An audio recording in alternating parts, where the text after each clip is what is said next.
On va pouvoir passer à la troisième partie. Ah bah oui, alors c'est un jeune qui monte là, le jeune Sylvain Choquet, qui va donc nous parler des maladies de Waldenström familiales, l'état des connaissances.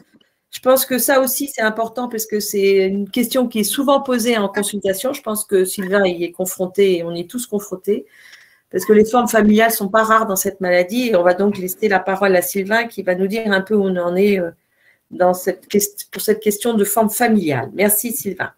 Merci. Et on va débuter par une petite BD animée. Je vais laisser aux administrateurs, si c'est possible, de la laisser passer, qui va durer 3-4 minutes et vous présenter ce qu'on avait fait comme travail avec le SILLC sur ce domaine. Y a-t-il un risque de transmission génétique de la leucémie lymphoïde chronique ou la maladie de Waldenström? Actuellement, la science n'a pas identifié un ou des gènes qui provoqueraient ou favoriseraient la maladie. Pourtant, l'existence de formes familiales dans ces deux pathologies permet d'envisager, au moins dans ce cas, une origine génétique. Cette origine génétique est connue depuis de nombreuses années grâce à deux constatations. En comparaison avec les pays d'Europe, on constate qu'il y a beaucoup moins de LLC en Asie. Et les Japonais de Hawaï développent également moins de LLC ou de maladies de Waldenström. Ces derniers n'ayant connu que la culture locale américaine, on écarte donc les facteurs environnementaux. De plus, depuis plus d'une vingtaine d'années, l'existence de familles avec plusieurs cas de maladies hématologiques lymphoïdes a été clairement identifiée. Il est possible d'évaluer le risque de développer une LLC ou une maladie de Waldenström si un membre de la famille est atteint d'une de ces maladies. Pour la LLC, les proches au premier degré, fratrie, enfants, parents, ont un risque multiplié par un facteur de 2 à 7. Pour la maladie de Waldenström, le risque est multiplié par 20. Selon les études, les LLC seraient familiales dans 15% des cas et les maladies de Waldenström dans plus de 18% des cas. Dans ce cas, les familles peuvent ne comprendre que des LLC ou des maladies de Waldenström. On parle alors de famille pure. Ou bien plusieurs types différents d'hémopathie lymphoïde, LLC, maladie de Waldenström, autres types de lymphome, myélome, peuvent apparaître sur plusieurs générations. Dans ce cas, les familles sont dites mixtes. Aucun gène n'a à ce jour été identifié, mais au regard des arbres généalogiques, il semble que la transmission soit autosomique dominante, c'est-à-dire qu'un seul des deux parents peut être porteur, d'où le caractère autosomique. Un seul gène suffit donc à transmettre le risque dominant. C'est pour cela que le caractère est autosomique dominant. En pratique, cela signifie qu'une personne porteuse a un risque sur 2 de transmettre le gène de susceptibilité pour chacun de ses enfants. Mais le fait d'être porteur ne signifie pas que l'on va forcément développer une leucémie lymphoïde chronique ou la maladie de Waldenström. On dit que la pénétrance est incomplète. De plus, les formes familiales de LLC et de maladie de Waldenström ne semblent pas plus agressives que les formes sporadiques. Il existe depuis plusieurs années un registre national des hémopathies lymphoïdes familiales collaborant avec de nombreux services d'hématologie et d'oncogénétique en France. Pour les personnes volontaires, 2 types de prélèvements sont possibles. Soit une simple prise de sang, soit un prélèvement de salive. Le prélèvement sanguin peut être proposé à toute personne, même saine, ayant un antécédent familial d'hémopathie. Le kit de prélèvement de salive est réservé quant à lui aux patients présentant une hémopathie avérée. Centralisés à Paris, à l'hôpital de la Pitié-Salpêtrière, les prélèvements seront, selon les pathologies, partagés avec des centres de recherche, Necker, Bruxelles, Strasbourg, afin de trouver le ou les gènes impliqués. À ce jour, le registre compte plus de 460 familles avec au moins un prélèvement. Ce registre, l'un des plus grands au monde dans ce domaine, est une opportunité majeure pour identifier ces gènes, mieux comprendre les mécanismes conduisant au développement de ces maladies et, à terme, développer de nouvelles thérapies. En plus de votre analyse de sang, en établissant un arbre généalogique indiquant les personnes atteintes d'une maladie du sang, vous pouvez faire progresser la science et permettre aux générations futures d'être prémunies.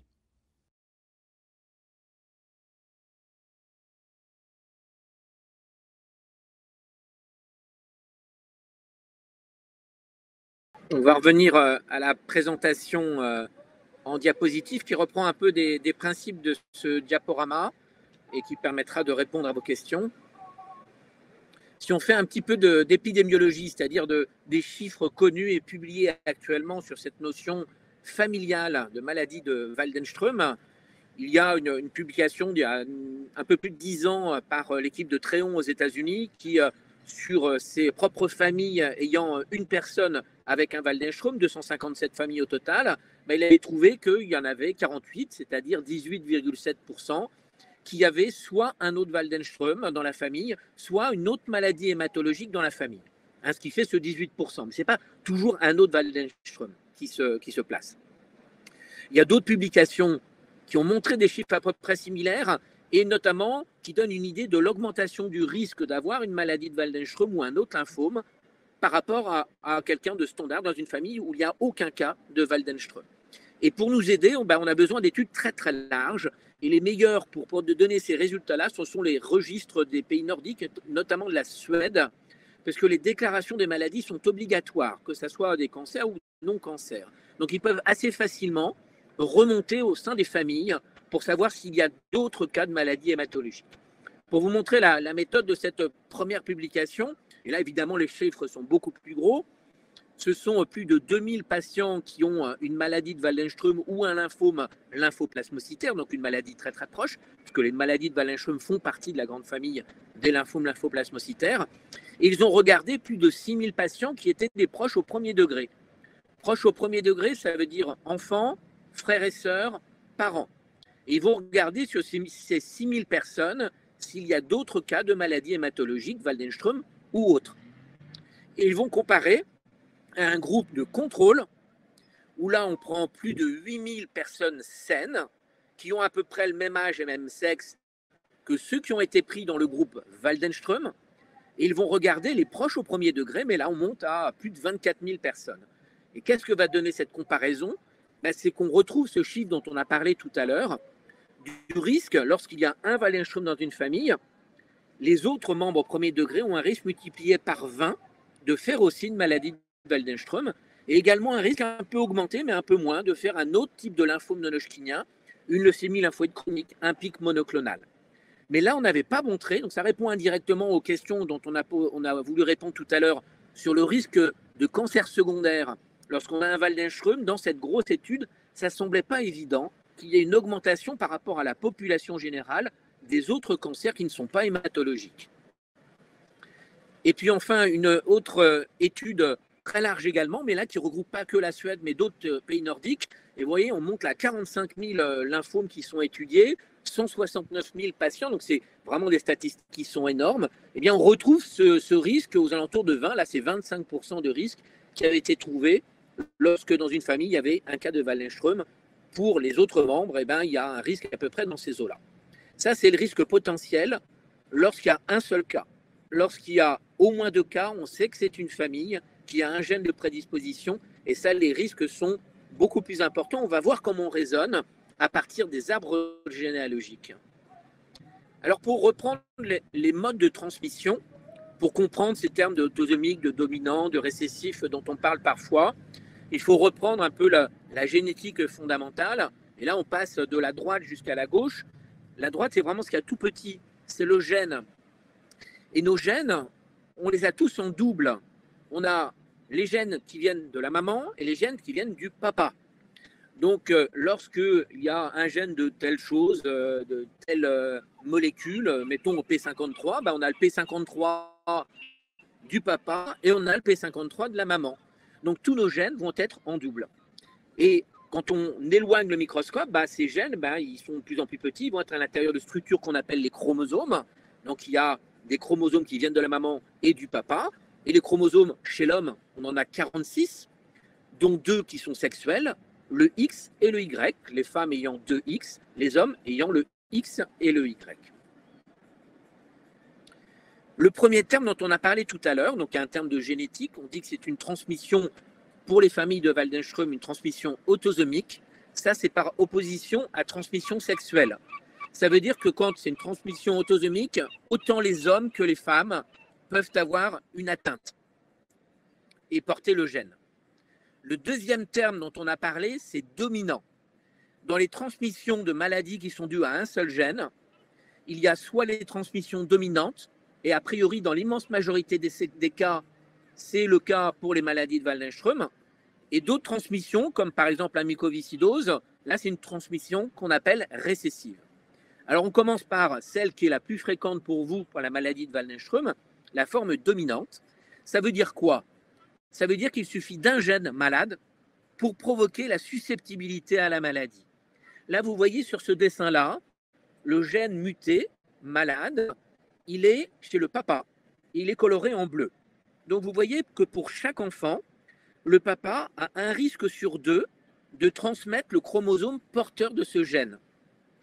Donc, on a à gauche le petit garçon qui a le gène muté et on a à droite la petite fille qui a le gène muté.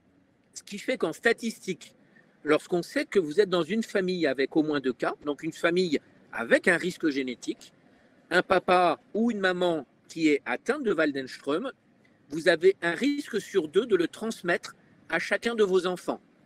Donc c'est des statistiques, hein, c'est de la proportion. Et après, on va voir que ce n'est pas le fait d'avoir ce gène pour lequel on va forcément exprimer la maladie. Donc ça, c'est l'aspect dominant. Voilà le type d'arbre généalogique que l'on voit et qui nous permet de dire c'est dominant, puisque ça va d'une génération à l'autre, ça descend. Puisque à chaque fois, il y a un risque sur 2 de transmettre le chromosome malade et qu'il suffit d'un seul gène pour provoquer la maladie. Ça, c'est un exemple dans le registre. Vous voyez plusieurs cas, et notamment complètement à droite, le papa qui a donné à son fils. Donc, c'est typiquement un arbre de transmission de maladies autosomiques dominantes. Alors, juste plus pour votre culture, parce que c'est rare que ça soit le cas pour les maladies de Waldenström, les maladies qu'on appelle récessives, comme la mucoviscidose, là, il faut 2 gènes malades. Un seul, on est simplement porteur. 2 gènes, on est malade. Donc, vous voyez, il faut forcément que les 2 parents là soient atteints. Et pour chaque enfant, chaque parent a un risque sur 2 de transmettre le gène. Donc au total, là, le risque est plus faible. Il est de 1 sur 4 d'avoir une maladie autosomique récessive. Et dans les arbres généalogiques de ces maladies récessives, c'est uniquement au niveau horizontal. En général, on ne transmet pas de père en fils, et les parents, la plupart du temps, ne sont pas atteints, mais sont porteurs. Ça, c'était donc pour la transmission autosomique, on l'a vu, et dominant, on l'a vu. Après, il y a des termes qui s'appellent pénétrance et qui s'appellent expression. La pénétrance, ça veut dire quoi? Ça veut dire que quand on a le gène, est-ce qu'on va forcément faire la maladie? Là, vous voyez le premier exemple, les hommes et les femmes, tout en haut, sont tous bleus, ils sont tous malades. Dans ce cas-là, on dit que la pénétrance est complète. Si vous avez le gène, vous allez forcément faire la maladie. Le deuxième étage, vous voyez qu'il y a des hommes, des femmes qui sont noirs, qui sont sains, ils n'ont pas développé la maladie. On dit alors que la pénétrance est incomplète ou pénétrance est variable. On est porteur, on ne va pas forcément faire la maladie. C'est le cas dans les familles de Waldenström, la pénétrance est variable, il peut y avoir des sauts de génération. Et puis, la troisième ligne, c'est un peu particulier. Vous voyez qu'il y a des gens qui sont malades et d'autres qui ont des maladies un peu différentes. On dit que l'expression est variable. Donc, ça peut être simplement une maladie plus ou moins grave, mais ça peut aussi, dans le cas des maladies de Waldenström, familiales, d'avoir d'autres maladies lymphocytaires, d'avoir un lymphome non-hodgkinien, d'avoir un Hodgkin, d'avoir un myélome, d'avoir une leucémie lymphoïde chronique. Eh bien, dans le cas des maladies de Waldenström familiales, dans 1/3 des cas, ce sont que des Waldenström, on appelle ça des maladies des familles pures. Donc là, en ce cas-là, l'expression est univoque, elle n'est pas variable. Et dans 2/3 des cas, vous avez des familles avec d'autres types de maladies qui touchent les lymphocytes. Et bien, c'est ce qu'on appelle une expression variable. C'est 2/3 des familles héréditaires, des atteintes avec le Waldenström. Alors voilà un peu le type d'expression qu'on peut avoir dans les familles. Vous voyez qu'il y a un saut de génération, il y a la flèche bleue. Le papa ici est forcément atteint, enfin porteur en tout cas, du gène, puisque son père était atteint et ses 2 garçons sur ses 4 enfants ont été atteints. Il est porteur, pourtant il n'a pas exprimé la maladie, ce qui montre bien que la pénétrance est variable. Alors, dans la littérature, est-ce qu'on a des données? Pour l'instant, je vais vous décevoir, mais vous le savez déjà, il n'y a pas de gène qui est isolé. Il y a des orientations. Il y a eu une fois un ensemble d'études sur des familles qui montraient qu'il y avait un gène particulier. Vous voyez, le GSTM1, on en a plus entendu parler par la suite, donc probablement qu'il ne doit pas avoir un rôle majeur. Et puis, il y a eu d'autres études en bas qui regardaient des liens avec des régions de chromosomes. Ça ne veut pas dire que c'est un gène, mais ça peut orienter vers des gènes particuliers dans ces régions-là, bras long du 1, bras long du 4. Donc ça, c'est des choses qui sont très variables, des études assez vieilles, hein, vous voyez que c'était il y a plus de 10 ans. Donc actuellement, en tout cas, on n'a pas de gène qui est vraiment isolé, mais probablement qu'il n'y aura pas un gène pour toutes les familles de Waldenström. Il y aura peut-être dans un certain sous-type de famille un gène, dans d'autres un deuxième gène, dans d'autres un troisième. En pratique, là, actuellement, dans le registre, on a isolé pour une famille de LLC un gène de prédisposition, mais on ne l'a pas trouvé dans d'autres. Hein. C'est bien une preuve que probablement, on espère, en étant optimiste, qu'on va détecter des gènes, mais qui seront probablement multiples et pas univoques. Alors ce registre dont on a parlé tout à l'heure, qui est maintenant construit depuis pas mal d'années, parce que vous voyez l'avis du comité d'éthique au début de Versailles qui est de 2004, donc c'est vraiment, on a commencé tout petit avec nos propres moyens et puis on s'est étalé, et actuellement le registre a un peu plus de 560 familles enregistrées avec au moins un prélèvement, et pour vous donner une idée des Waldenström, on a aux dernières données de cette semaine 116 familles avec au moins un Waldenström, et à peu près un tiers d'entre elles, c'est-à-dire 36, sont des familles pures avec que des Waldenström. Les 2 tiers qui restent sont des familles mixtes. Alors qu'est-ce que l'on propose aux familles qui ont au moins 2 cas de maladies hématologiques, dont un Waldenström pour vous? Eh bien, on va essentiellement actuellement faire de prise de sang ou prélèvement de salive pour extraire l'ADN que l'on va voir ensuite. On va le proposer à des laboratoires avec qui on travaille pour pouvoir extraire l'ADN, l'analyser et trouver les gènes de prédisposition. Donc, je vous ai parlé de prélèvement d'ADN. Dans le dessin, vous voyez une petite tigette qu'on fait souvent dans les séries policières. Actuellement, ce qui est plus pratique, parce que beaucoup plus stable, ce sont des prélèvements de salive que vous voyez ici avec une société canadienne. Dans le tube, on va mettre de la salive pour à peu près une longueur de 1 cm. Et dans le capuchon, il y a un liquide qui stabilise les cellules et surtout qui stabilise l'ADN. Quand on va refermer, ça va percer. Et ensuite, notre tube, on va pouvoir le garder plus de 5 ans, 10 ans. Ça va être stable pour faire les études. Donc, c'est à privilégier par rapport au simple prélèvement buccal avec une petite tigette. L'avantage de ce tube-là, c'est qu'on peut l'envoyer par courrier avec une enveloppe préaffranchie pour qu'il soit renvoyé pour les personnes qui ne peuvent pas se déplacer, qui habitent trop loin ou qui sont trop âgées. Alors, après, il y a évidemment la question des personnes qui sont saines.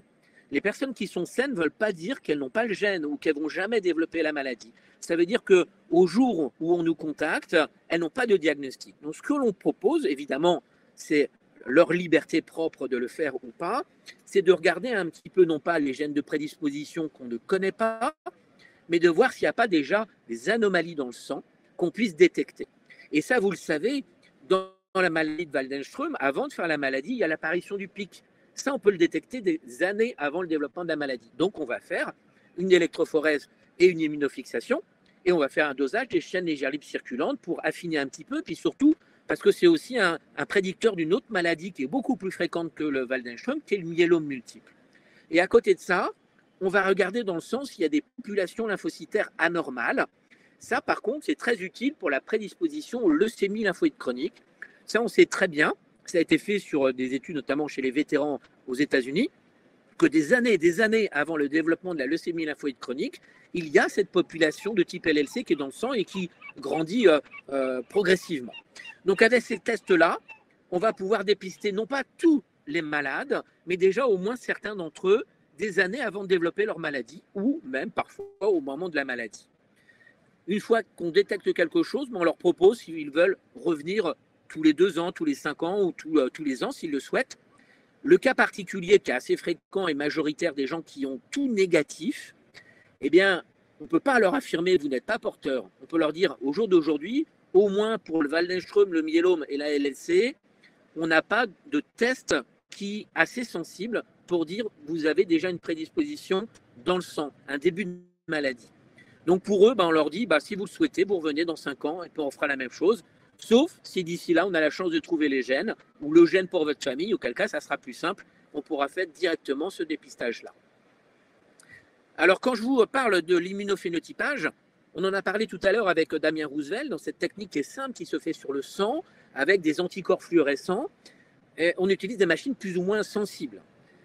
La machine qu'on utilise sur la Pitié-Salpêtrière pour ce dépistage-là, qui a 10 couleurs en même temps, elle permet de voir des quantités assez faibles de lymphocytes anormaux. Là, vous avez un exemple d'une population d'uniquement 3% des lymphocytes qui sont de type LLC, et c'est le nuage qui est rouge. Donc là, c'est assez évident, c'est bien, on peut le faire dans à peu près n'importe quel laboratoire qui fait de l'immunophénotypage. Mais quand on a des techniques très très sensibles, là vous voyez, il y a quelques points rouges, on peut les détecter, vous voyez là c'est 0,02%, donc c'est 100 fois plus sensible que ce qu'on a vu avant, ben ça on peut le détecter. Donc on peut dire à l'avance, vous êtes a priori porteur du gène, on vous propose de suivre, mais c'est important parce qu'on peut dire, notamment si cette personne-là a des enfants, eh bien le risque pour chacun de vos enfants, c'est 1 sur 2. Si tout est négatif, mais que son papa ou sa maman est atteint, on peut lui dire, bah, vous avez un risque de 1 sur 2. Statistiquement, chacun de vos enfants a un risque de 1 sur 4. Donc c'est sûr, c'est un peu difficile à entendre parce que ce sont des chiffres, alors que vous avez des personnes devant vous, mais ça vous donne un peu une idée du risque d'être porteur de ce gène lorsqu'il y a au moins une personne dans la famille. Voilà, ça c'est un exemple de dépistage en systématique d'un frère ou d'une sœur d'un malade, et on peut trouver en effet avec cette sensibilité les cellules qui circulent. En ce cas-là, on leur propose de les suivre régulièrement. Alors évidemment, nous on a des compétences surtout cliniques dans le service, pas mal biologiques aussi, mais ce n'est pas trop notre habitude, la recherche de gènes. Donc pour gagner un peu plus de temps, on a en effet fait des collaborations, comme vous l'avez vu, avec des laboratoires à Necker essentiellement, et puis à Strasbourg. Et pour la maladie de Waldenström, c'est essentiellement Strasbourg, qui a une énorme plateforme de recherche génétique qui est à l'intérieur du laboratoire d'hématologie de l'université de Strasbourg.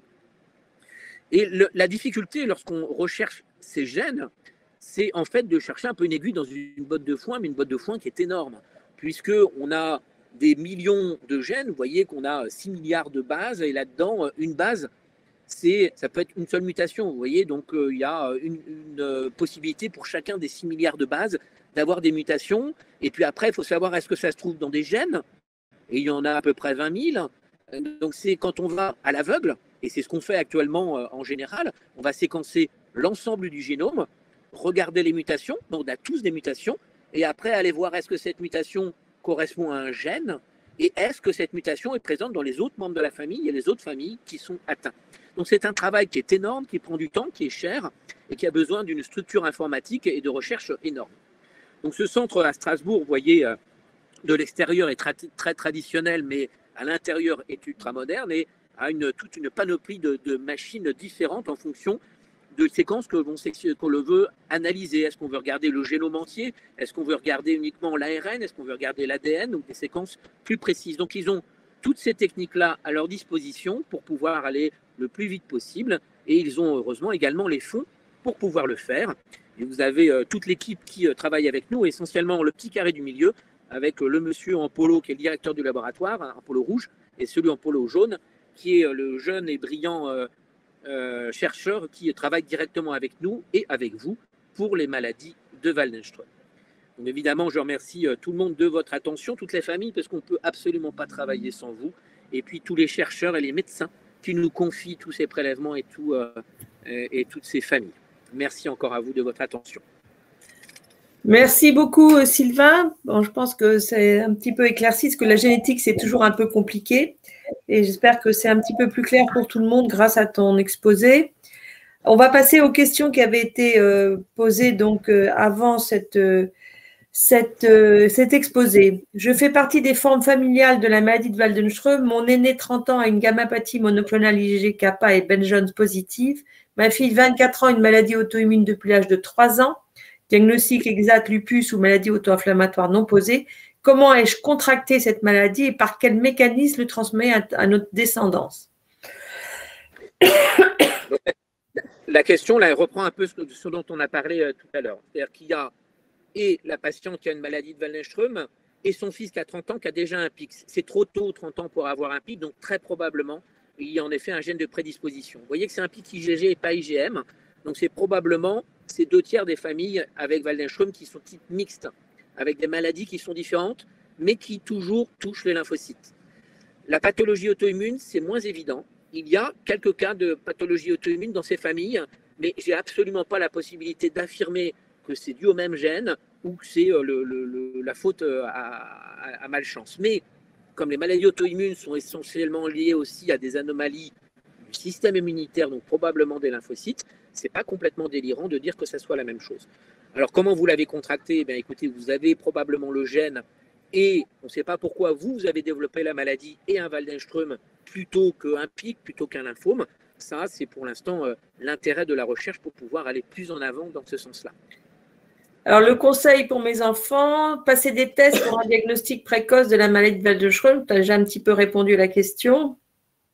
Oui, tout à fait. Donc, on propose, donc c'est actuellement comme toutes les anomalies des lymphocytaires qui sont détectées, c'est-à-dire LLC, Waldenström, myélome, sont très rares chez les personnes très jeunes. On a plutôt tendance à proposer à partir de 30 ans, mais s'ils veulent avant, c'est possible. Et ce dépistage, donc on va faire l'immunophénotypage, la clonalité, les chaînes légères, l'immunofixation, l'électrophorèse. Et si on trouve quelque chose de positif, on dit à la personne probablement vous avez le gène, c'est bien soit d'être suivi par un hématologue. Alors une fois par an, c'est très largement suffisant lorsqu'on a une forme préliminaire avant même la maladie contractée. Ou bien tous les 2 ans, ça c'est éventuellement à voir. Le cas compliqué, c'est quand tout est négatif. Ça ne veut pas dire qu'on ne va jamais développer la maladie tant qu'on n'a pas détecté le gène. Donc là, ça peut être utile de refaire 4-5 ans après le même panel d'examen. Bon, la question suivante est un peu la même. Hein. Les analyses à conseiller à nos descendants en vue d'une détection précoce, je pense que tu as répondu. Ouais. Je crois que la question du stress est aussi très importante parce que je pense que c'est quand même une source de stress important dans les familles quand on parle de forme familiale. Donc ça, je crois que c'est un problème. C'est tout à fait, ouais. C'est essentiel. Il y a en effet des familles qui ne veulent pas en parler. Il y a des gens qui ne veulent pas avoir le dépistage. Donc on ne force absolument pas. Si vous savez que dans la famille, il y a d'autres cas, vous n'êtes pas obligé d'en parler aux autres. Mais quand c'est ouvert, la grande majorité, par expérience, est d'accord et veut participer au registre. Mais il faut toujours respecter le choix de chacun qui peut changer dans le temps. Il n'y a pas de souci. Alors, les autres questions. Alors, Alors, les pronostics pour les formes familiales. L'association Waldenström France voit de plus en plus de patients diagnostiqués jeunes. En général, ce sont des formes familiales. Y a-t-il une moyenne d'âge de diagnostic différente entre les formes familiales de Waldenström et les autres? C'est une question qui est très importante et qui est très intéressante pour lesquelles on n'a pour l'instant pas vraiment de réponse formelle avec les publications. Le fait d'avoir un diagnostic de plus en plus précoce dans les familles, par génération en génération, ça a été décrit pour certaines maladies génétiques, notamment qui sont dues à des amplifications de séquences, où là on sait de façon certaine que les enfants auront le diagnostic plus tôt que les parents. Donc il y a quelques années, comme on voyait de plus en plus, notamment dans la leucémie lymphoïde chronique, qui est plus fréquente que la forme familiale, parce que c'est une maladie plus fréquente, les études disaient, en effet, il y a l'air d'avoir ce qu'on appelle une anticipation, parce que les cas sont plus jeunes. Et puis, il y a eu d'autres publications après, qui ont été un peu plus complexes dans l'analyse statistique, en disant il faut comparer les époques, les tests diagnostiques. Il est évident qu'on fait beaucoup plus de numération actuellement à la médecine du travail, en préopératoire qu'on faisait pour les générations antérieures. Donc, le principe d'anticipation, il n'est pas évident. Je ne peux pas dire non, je ne peux pas dire oui. Il est vrai qu'on voit en effet des cas jeunes dans cette famille-là, dans ces familles, mais aussi parce qu'on fait des dépistages systématiques.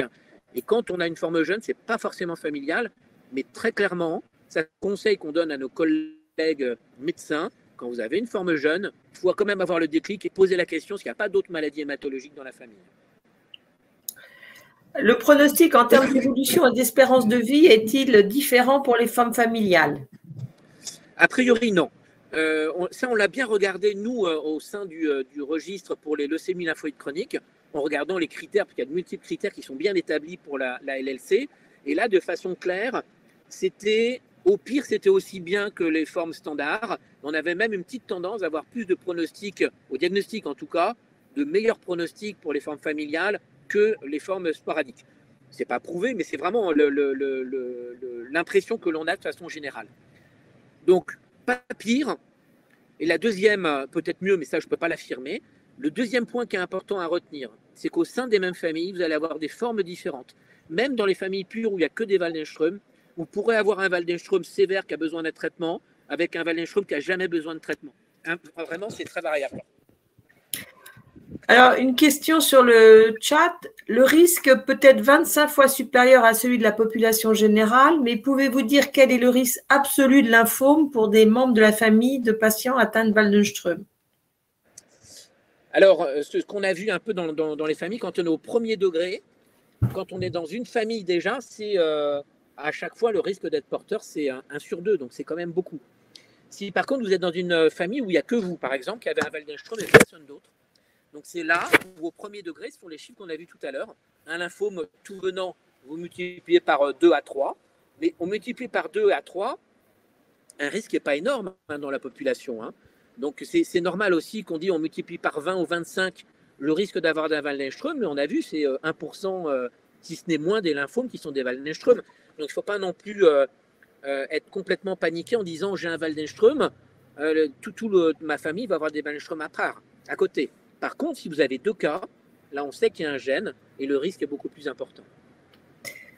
Alors, on va revenir peut-être sur des questions qui sortent un tout petit peu des formes familiales pour rebalayer des questions auxquelles on n'a pas répondu. Alors ça, je vais peut-être la demander à Damien parce que c'est une question très simple.